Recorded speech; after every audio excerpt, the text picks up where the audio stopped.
I remember the exact moment I agreed to this godforsaken adventure. It was a sticky July evening in our cramped Austin apartment, the kind where the AC wheezes like an old man refusing to quit, and the cicadas outside buzzed a symphony of southern desperation. Jake. My Jake, with his easy grin and that perpetual 5 o'clock shadow that made him look like he'd just stepped off a Patagonia catalog shoot, flopped onto the sagging couch beside me, a six-pack of Shiner Bock dangling from one hand like a peace offering. "Dude, pack your bags," he said, cracking open a beer and shoving it into my palm. "We're hitting the Colorado next week. Just you and me, the river, and zero cell service. No excuses this time, Eli." I took a swig, the malty bitterness hitting my tongue like a reminder of all the times I'd chickened out before. Jake and I had been inseparable since freshman year at UT, bonded over late-night philosophy bull sessions and too many games of 2-on-2 pickup basketball where he'd always let me win the last shot. He was the golden boy, star quarterback in high school back in Lubbock, now grinding as a graphic designer for some indie music label, charming everyone in his path without even trying. Me? I was the quiet one, the English lit major turned barista with dreams of writing the great American novel that never quite materialized. Safer that way. Safer to keep my feelings locked in the friend zone, where they belonged. "Why now?" I asked, feigning casual as my heart did that stupid flip it always did when he leaned in close, his knee brushing mine. He shrugged, that boyish spark in his hazel eyes flickering like fireflies at dusk. "Life's too short, man.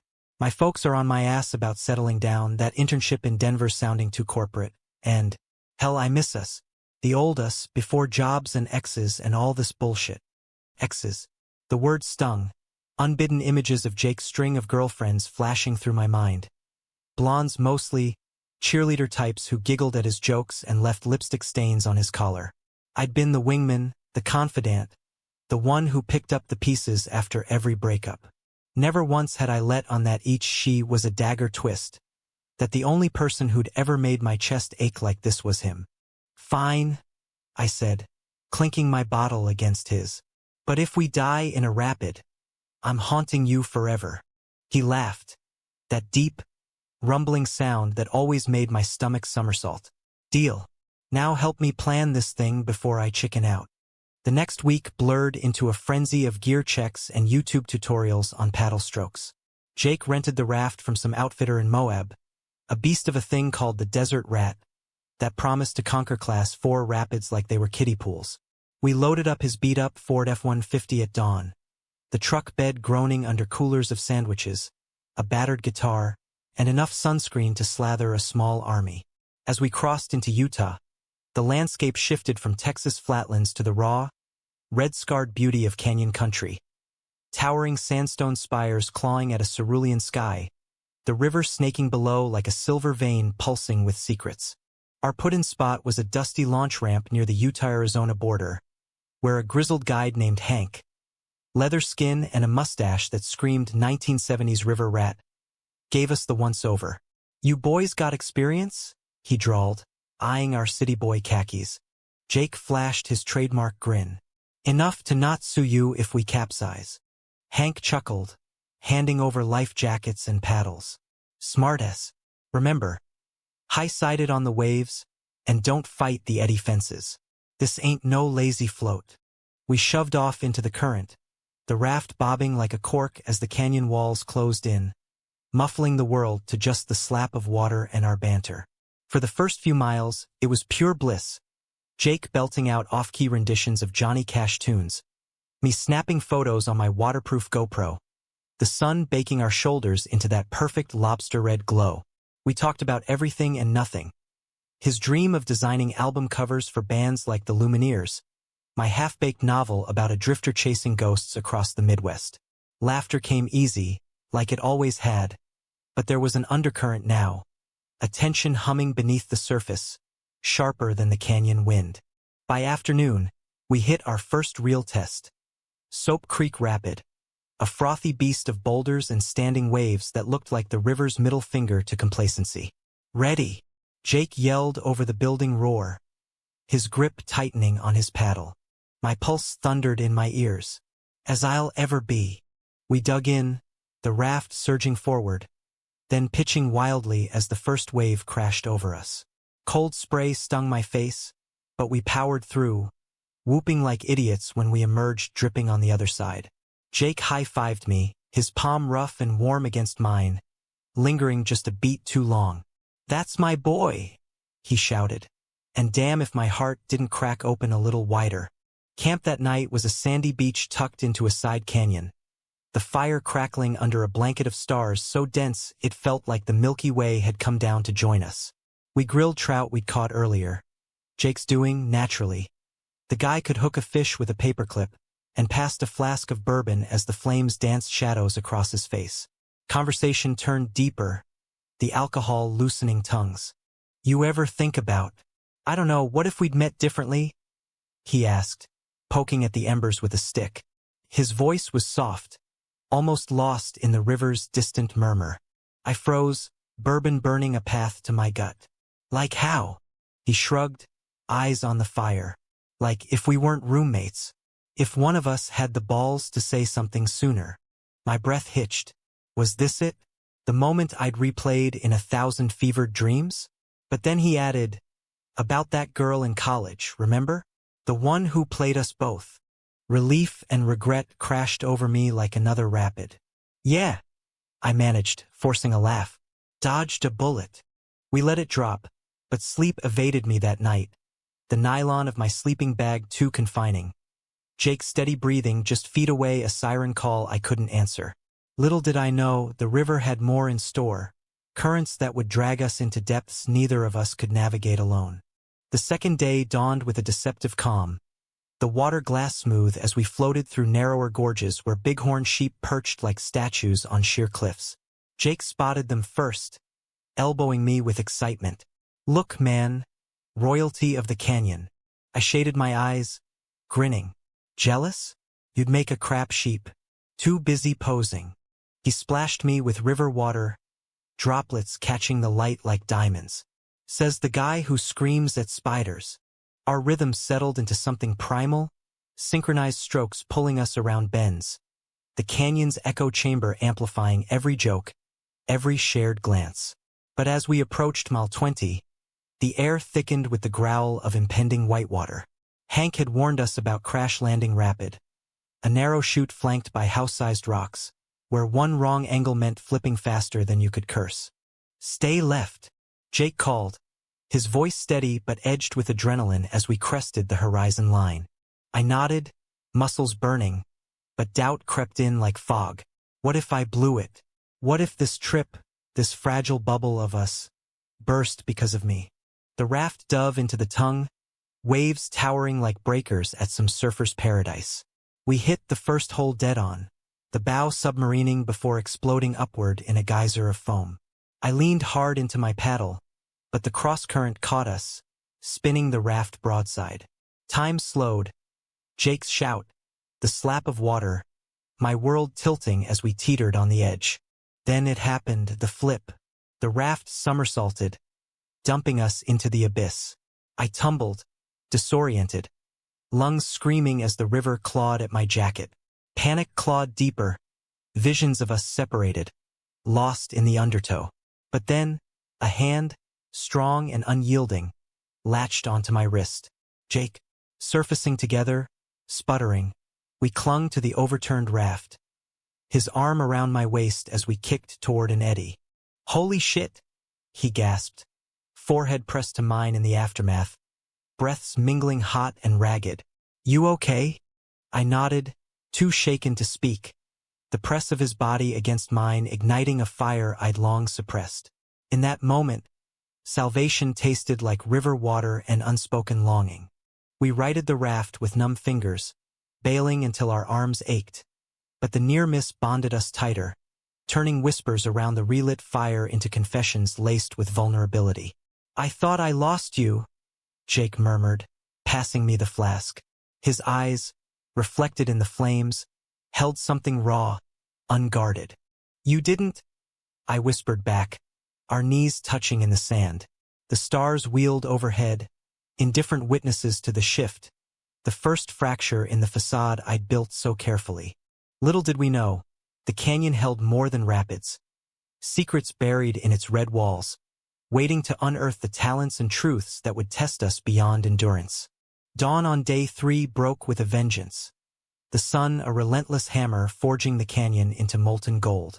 We broke camp early, hungover on adrenaline and the ghost of last night's almosts. The raft heavier now with the weight of what we hadn't said. Jake was quieter, his usual banter subdued as he coiled ropes with methodical precision.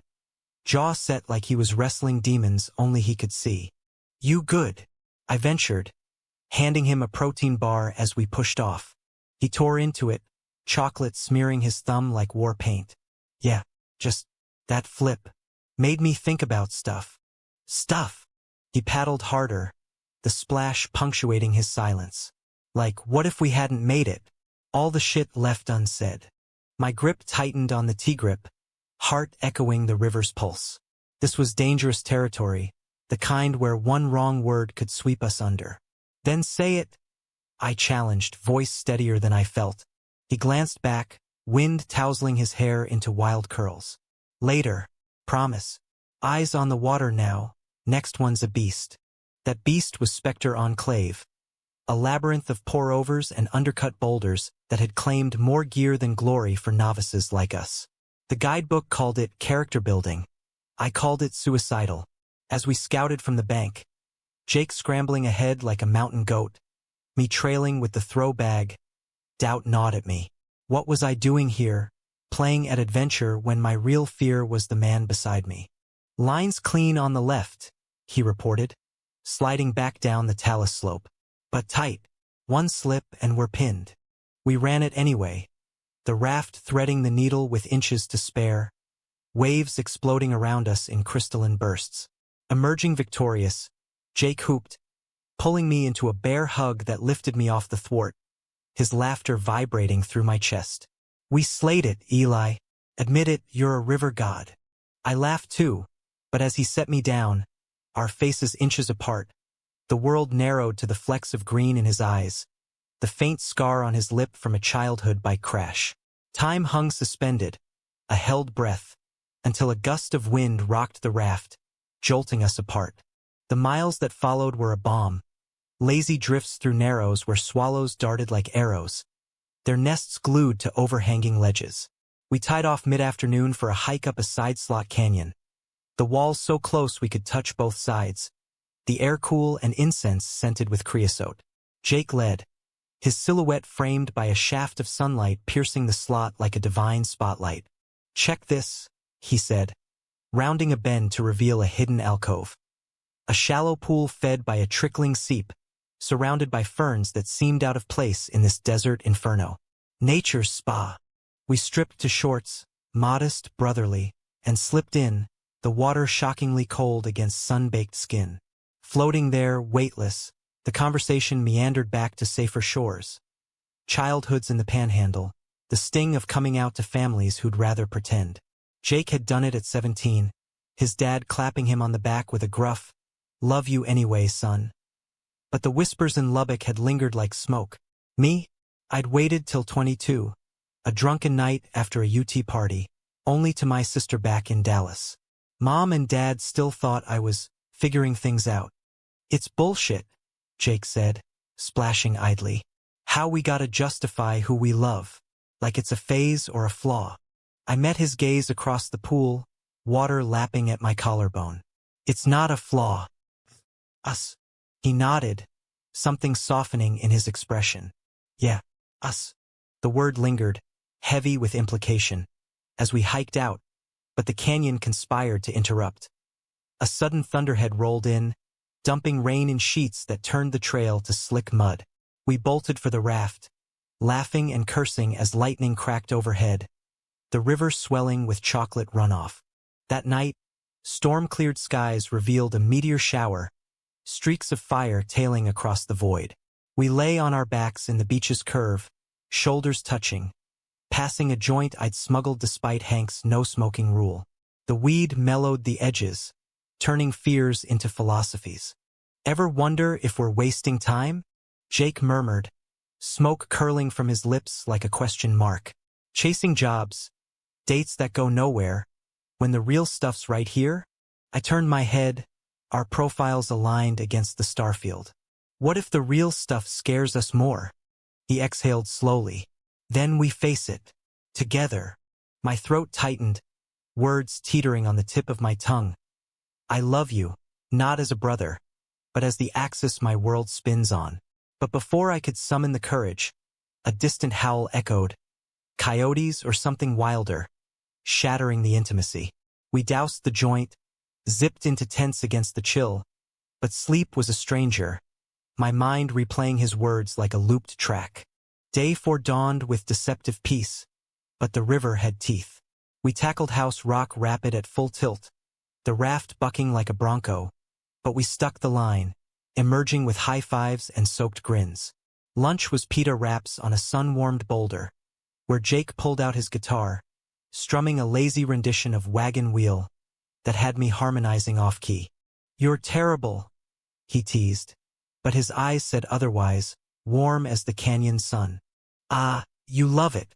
The banter flowed, but undercurrents stirred. As we floated into a quieter stretch, Jake's phone, miraculously charged via solar panel, buzzed with a delayed signal. He glanced at the screen, face clouding. Everything okay? I asked. He pocketed it quick. Yeah, just spam. But I saw the name flash. Tyler. His ex from last year, the one who'd ghosted after a blowout fight over commitment. The one who'd made Jake question if he was too much for anyone. Jealousy flared, irrational and hot, but I swallowed it, focusing on the paddle. That afternoon brought the surprise. A side hike to a petroglyph panel, ancient figures etched into the sandstone. Hunters with bows, spirals like unwound souls. Jake traced one with his finger, voice hushed. These guys, they were us, chasing something bigger. I nodded, but my eyes were on him, the way the light haloed his form. Maybe they found it. He turned, our hands brushing on the rock. Electricity arced, unspoken. Then his phone buzzed again, insistent. He stepped away, answering in low tones, words like not now and I'm on a trip, carrying on the wind.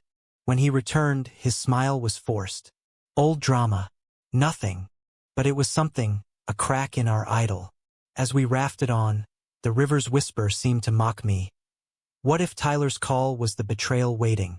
What if Jake's heart was already spoken for, and I was just the fool paddling in his wake? Dinner was foil packet salmon over the fire, but appetite waned as Jake grew distant, staring into the flames like they held answers. Eli, he started finally, voice rough, about earlier. A rock outcrop loomed, demanding attention. Hold that, I said, steering us through. But the thought gnawed. Whatever came next could be salvation or ruin. The canyon's rhythm shifted on day 5, the walls pulling back to reveal broader vistas. Mile after mile of red rock amphitheaters where echoes bounced like unanswered prayers. We'd logged over 40 miles now, bodies leaner, skin etched with the river's map of freckles and bruises. Jake's distraction lingered like a fog bank, his laughs shorter, glances evasive. I caught him checking his phone twice more during lulls, the solar charger's glow a beacon of intrusion in our analog world.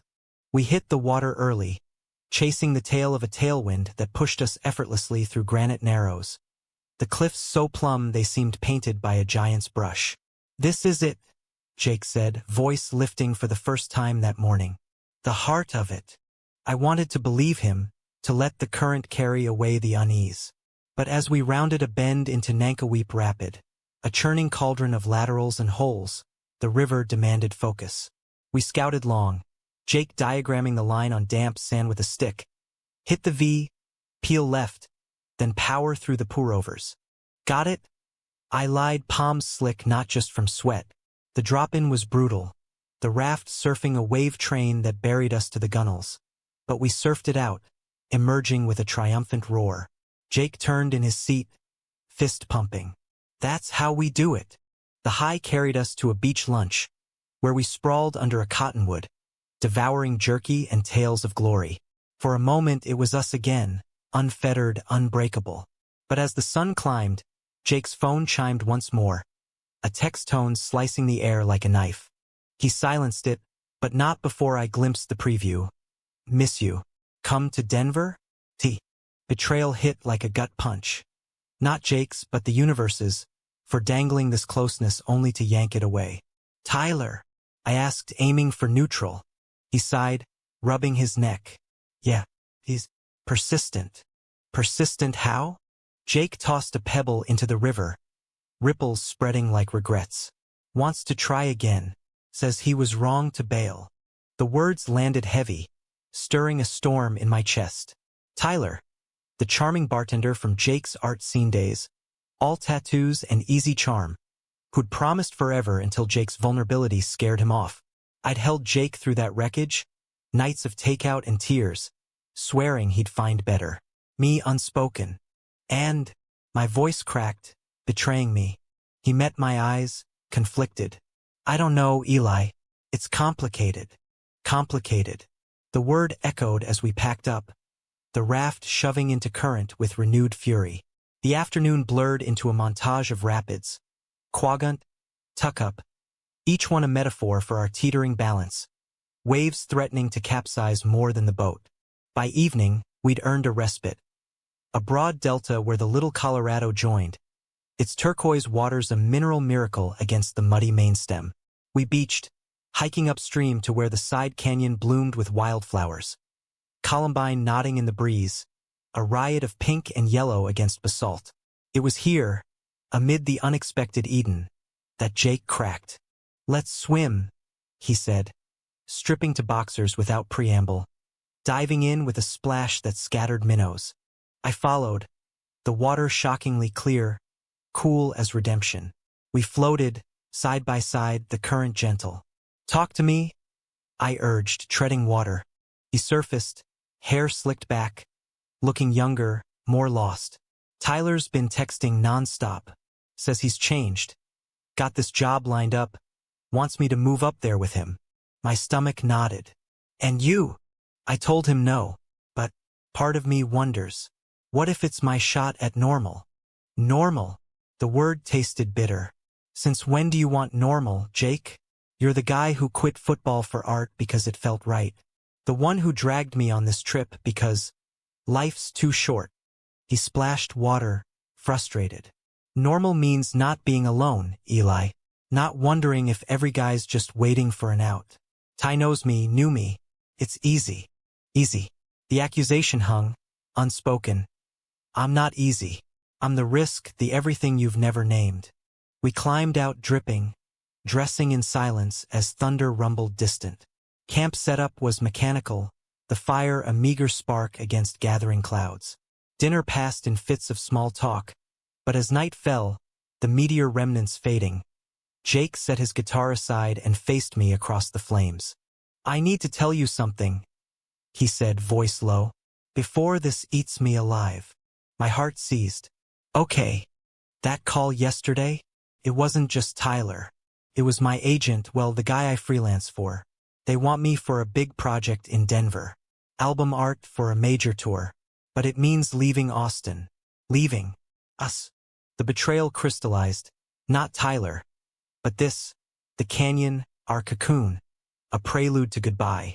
When were you gonna mention it? Sooner. But I didn't want to ruin this. He gestured wildly at the dark walls. This is our thing, Eli. The last pure one. Tears pricked, hot and unbidden. And what if I don't want it to be the last? He froze, firelight carving shadows on his face. What do you mean? The dam broke. I mean, I've been in love with you since that stupid dorm party when you burned microwave popcorn and we laughed till dawn. Every girlfriend, every ex. I've smiled through it because being your friend was better than nothing. But this trip is killing me, Jake. Pretending. Silence stretched, taut as a bowstring. His eyes widened, processing, then softened with a dawning ache. Eli, God, why didn't you say? Because I was scared of losing you. He stood, crossing the fire in 2 strides, pulling me up into an embrace that crushed the breath from me. You idiot. You think you'd lose me? I've been waiting for you to catch up. His lips found mine then, tentative at first, then fierce. A kiss tasting of river salt and bourbon dreams, the canyon holding its breath. We broke apart gasping, foreheads pressed, the world remade in that instant. But joy is fleeting in wild places. As we sank to the sand, hands exploring with reverent urgency, nothing carnal, just the mapping of souls. The storm broke. Rain lashed down, forcing us into the tent, where whispers turned to plans, dreams of Austin together, Denver be damned. Sleep came fitful, tangled in his arms, but morning brought horror. The river, swollen overnight, had risen, our gear scattered, the raft straining at its line. Worse, Jake's phone, washed clean, now dark and dead. We salvaged what we could, launching into a torrent that tested our newborn bond. Rapids blurred, furious, unforgiving, each one a gauntlet. Then, in the maelstrom of lava falls, the unforgiving queen of the canyon, disaster struck. Lava Falls wasn't a rapid. It was Armageddon in liquid form, a half-mile gauntlet of chocolate-brown waves and recirculating holes that had broken stronger men.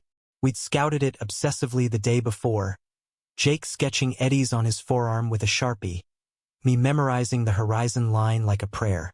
Now, with the river in flood stage from the storm, it loomed as a snarling beast, upper waves already detonating like artillery. "Stay sharp," Jake yelled over the building thunder, his voice a lifeline as we sealed our spray skirts. The raft crested the pour-over, plunging into the first wave train with a violence that wrenched my shoulders. We paddled in unison, forged by days of trial, but the river laughed, a deep guttural boom, as it flipped us sideways into the red wall hole. The world inverted. I glimpsed Jake's face, fierce and focused, before water claimed us. Under the raft, time dilated. Bubbles streaking, the hull grinding against unseen rocks, my lungs burning as I clawed for air. Then, a surge, the raft righting itself in the tailwave, but we were separated. I surfaced alone, gasping, spotting Jake downstream, pinned against a boulder in the current's vice. "Eli!" His cry cut through the roar, arm outstretched as the river sucked him toward the pour-overs. Terror clawed my throat raw. I swam hard, fighting the boil, but the distance yawned. Then, instinct, some buried spark, took over. In college, I dabbled in kayaking on Barton Springs, forgotten skills resurfacing like muscle memory. Spotting an eddy line, I stroked perpendicular, ferrying across the current with precision I didn't know I possessed. The raft, miraculously upright, drifted toward me. I grabbed its line, hauling myself aboard, then paddled like a demon to Jake. "Grab on!" I shouted, extending the paddle. He lunged, fingers locking, and I pulled with everything. Years of unspoken love fueling the heave. He tumbled in, coughing, and we collapsed together, the raft spinning into a backwash. We survived, but barely, bruised, exhilarated, alive. As the rapids spat us out into calmer water, Jake turned to me, eyes wide with awe. "Where the hell did that come from? You saved us. Like a pro." I laughed shakily, adrenaline crashing. "Beginner's luck? Bullshit. That was talent, Eli. Pure river talent." The word hung, igniting something dormant. We joked about my hidden depths. But this was revelation. We beached downstream, inspecting the damage. A gash in the tube, but seaworthy. Over energy gels, Jake wouldn't drop it. "Seriously, man, you read that current like a book. Ever think about guiding? Or competing?" "Me? Nah, you're the athlete." He shook his head, that determined glint returning. "We both are. This trip, it's showing us." The pronoun wrapped around my heart like vines. We relaunched into the waning canyon, the walls softening to talus slopes dotted with pinyon, the river's fury ebbing to a murmur. Conversation flowed freer now, laced with the afterglow of survival and confession. Plans for post-trip. Telling his folks about us. My novel finding new life with Jake as muse. But betrayal's shadow lingered. That evening, at a wide beach near mile 90, we rigged the solar panel, coaxing Jake's phone back to life. Texts flooded in. "Tyler, relentless. Where are you? We need to talk. I'm sorry. And worse. An email from the label. Projects on hold. Client backed out. Sorry, Jake, next time. His face crumpled. The canyon's vastness mocking our smallness. All that for nothing. Denver's gone. I pulled him close, chin on his shoulder. It's not nothing. It's us. He nodded, but doubt clouded his eyes. What if I'm just chasing shadows? What if Tyler's right? That I'm too much? Never. I cupped his face. Fierce. You're everything. Night fell with a chill, stars pricking the dome like promises. Around the fire, Jake opened up deeper. The pressure from Lubbock, where being gay meant that phase. The exes who'd chipped at his confidence. Tyler's ghost was the worst. Promises broken. Words like, I can't do this, echoing in empty apartments. I almost went back, he admitted, voice breaking. Before this trip. Thought it'd be easier than alone. But you chose us, I said softly. Chose me. He leaned in, kiss sealing it, tender, affirming. We talked till embers died, weaving futures from canyon threads. A shared place in Austin, river trips as tradition, my writing paired with his art. Day 6 brought the grand finale. Diamond Creek takeout, but not before separation rapid. A sly deceiver with hidden undercuts. We ran it clean, emerging into civilization's hum. Rafters from other trips, the outfitter's shuttle waiting like a yellow school bus from another life. Hank greeted us with a bear hug. You boys look like you wrestled a grizz and won. Jake grinned, arms slung over my shoulders. Something like that. The drive back was a haze of exhaustion. The F-150 rumbling through Nevada flats. Radio crooning Springsteen. Jake's hand found mine over the console, interlacing fingers. A quiet claim. But as cell service strengthened, notifications pinged. Tyler's voicemail. Pleading. Call me, please. Jake deleted it, but the seed was planted. That night, crashed in a Moab motel, he paced the threadbare carpet. What if he's right? What if I need to fix that before? Us is fixed, I countered, pulling him down. But sleep evaded, the room thick with unspoken fears. Morning brought the Real storm. Jake's phone rang. His dad, voice gruff over speaker. Son, heard about the job flop. Come home. There's a spot at the ranch. Stable. And that Tyler boy called. Said you two should talk. Betrayal. Sharp as a switchblade. Not just Tyler, but family. Pulling strings from afar. Jake's face drained. Dad, think on it. We miss you. He hung up, storming out to the balcony. I followed, rain starting to patter. They're wrong. This us is your stability. He turned, tears mixing with drops. But what if it's not enough? What if I drag you down? The argument escalated. Words like arrows. My insecurities flaring. You think I'm not scared? His defenses cracking. I can't lose you too. It peaked in shouts, then silence. The canyon's echo in our hearts. He left for a walk, hours passing like eons. When he returned, soaked and shattered, he held me. I'm sorry. I choose us. Every time. Relief flooded, but the wound festered. As we drove home, Tyler's shadow loomed, a final rapid waiting. Austin welcomed us back with a heat wave that made the canyons chill a fever dream. Our apartment a sanctuary of unpacked duffels and river-scented laundry. The first week was honeymoon haze. Lazy mornings tangled in sheets. Not crossing lines, but savoring proximity. Coffee runs where Jake sketched me absently on napkins. My laptop finally humming with chapters born of Red Rock revelations. We told his bandmate friends over beers at the Continental Club. Toasts ringing with about damn time. My sister squealed over FaceTime, plotting visits. But cracks spiderwebbed. Jake's freelance dried up, bills stacking like canyon strata. Tyler's texts evolved from pleas to manipulations. Saw your Insta.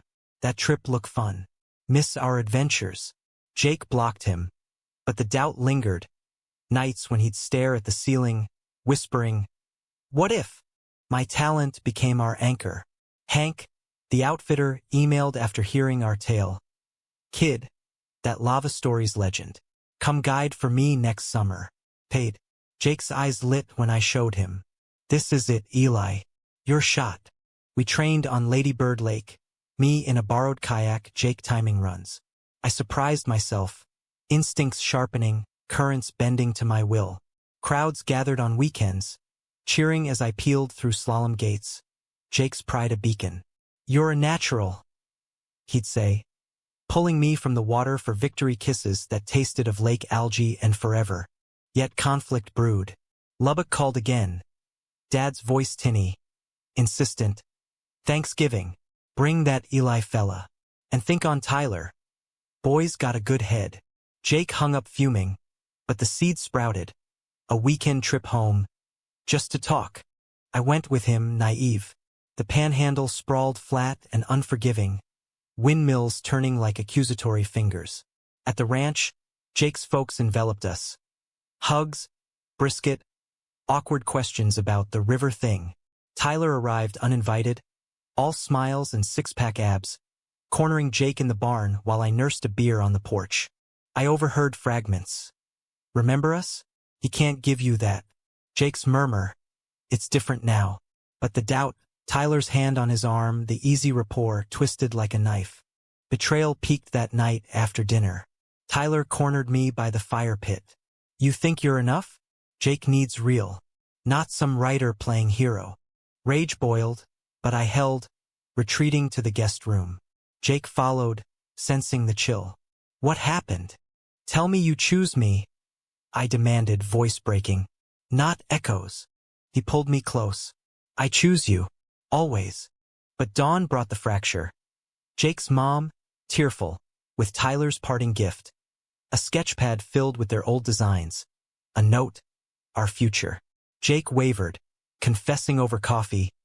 It's nothing, but it reminds me of who I was. Who you were. I echoed, hurt flaring. Or who they want. The drive back was a minefield. Silences punctuated by half apologies. My talent suddenly a solo pursuit. His art stalled. Climax crashed a week later. A guiding interview in Moab. I aced it, Hank offering the gig on the spot. Start in spring. Bring your boy. Elation soured when Jake's phone rang. Tyler. In Austin for a conference. Begging a meet. Just coffee. Closure. Don't. I pleaded. But he went, returning hollow-eyed. He said, You're holding me back. From real success. The fight erupted. Accusations flying. My jealousy, his indecision. I saved us in lava, I shouted. But you keep looking back. And you keep hiding behind the river. He fired back. Afraid to fail at us. He stormed out to a friend's couch. Days blurred into agony. Nights drafting unsent texts. Lake paddles where strokes mimicked sobs. Then, the call. Tyler's accident. A bar fight gone wrong. Jake at the hospital as emergency contact. I drove there, heart in throat, finding Jake in the waiting room, face ashen. He asked for me, he whispered. Old habits. Tyler pulled through, but the vigil cracked Jake open. I almost lost you both. He confessed later, over diner pie at 3 a.m., but only one matters. We rebuilt from rubble therapy sessions in a strip mall office, where a no-nonsense counselor unpacked Lubbock's ghosts, Tyler's manipulations. Jake burned the sketchpad, inscribing a new one. Our story, illustrated with river motifs, my novel's cover. Spring came, Moab calling. We arrived as partners, me guiding newbies through rapids with Jake as deckhand, his art evolving into canyon-inspired prints sold at the outfitter shop. Tourists marveled at our synchronicity. The way I'd call a line, he'd anticipate. Our glances a private language. One evening, post-run, we hiked to that slot canyon pool, full circle. Floating there, weightless, Jake traced my tattoo. A river wave inked post-trip. You discovered more than talent, Eli. You discovered us. I kissed him, water lapping like applause. And we survived the falls. The canyon, eternal witness, whispered approval. Life wasn't linear, no tidy bows, just currents carrying forward. Betrayals had scarred, but they'd carved space for truth. Love as action, talent as shared light. In America's wild heart, we'd found our bend in the river. Not hidden, but home. Months later, at a Austin Pride float, rainbow flags snapping in breeze, Jake proposed with a ring etched like petroglyphs. "Will you raft with me forever?" "Yes," I said, pulling him into the crowd's roar. Human, flawed, triumphant, we flowed on.